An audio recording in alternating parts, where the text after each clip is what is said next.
పెట్టుకుని వాడేమన్నా ఇలా బటన్ వస్తే బటన్ వేస్తుంది అంతే. మరి యాదమ్మ ఇప్పుడు ఏ ఫోన్ వాడుతున్నావు? టచ్ ఫోన్ అన్న. టచ్ ఫోన్ వాడుతున్నాడు చూసారన్నా.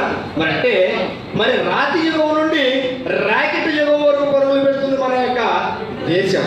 ఒకప్పుడు అగ్గిని చూసి భయపడేవారు, ఇప్పుడు అదే అగ్గిని అగ్గిపెట్టెలో పెట్టుకుని జోబులు పెట్టుకుని తిరుగుతున్నాం లైట్ల ద్వారా పెట్టుకున్నాం. ఒకప్పుడు కరెంటును చూసి భయపడేవారు, కరెంటు ఉచితంగా ఇచ్చేవాళ్ళు, ఉచితంగా వాడుకోండి కరెంట్ అన్నా సరే అయిపోయి మా గొంతు కరెంటు అనేవారు. ఇప్పుడు కరెంటు బిల్లు మారుమోగిపోతుంది.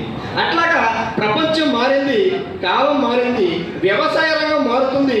అలాగే ఇప్పుడున్నటువంటి నూతన అధ్యాయంలో ఇప్పుడు నూతనంగా ప్రవేశపెట్టిన ట్రాక్టరే యూగో 475 ట్రాక్టర్, అలాగే 575Ti ట్రాక్టర్.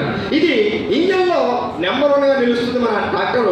కనుక ప్రతి ఒక్కరూ కూడా మరి ఆలోచించండి, ముందు చూపుతో గమనించండి, ఆలోచన వివరణతో చూసుకోండి. అంతెందుకన్నా ఒక ట్రాక్టర్ కొనాలంటే ఒక 3 నెలలు ఆలోచించేవాళ్ళం, లేదంటే 4 నెలలు ఆలోచించేవాళ్ళం. ఆ మిత్రులను ఈ మిత్రులను వాళ్ళని వీళ్ళని అడిగేవాళ్ళం. ఇప్పుడు మనం ఎవరైనా అక్కర్లేదు, మన చేతిలో సెల్ ఫోన్ ఉంది. ఆ సెల్ ఫోన్లో మహేంద్ర ట్రాక్టర్ ఫీచర్స్ అంటే చాలు, అవసరం లేదా ట్రాక్టర్ ఏ ట్రాక్టర్ కొంటే బాగుంటుంది అని అంటే చాలన్నా అందులో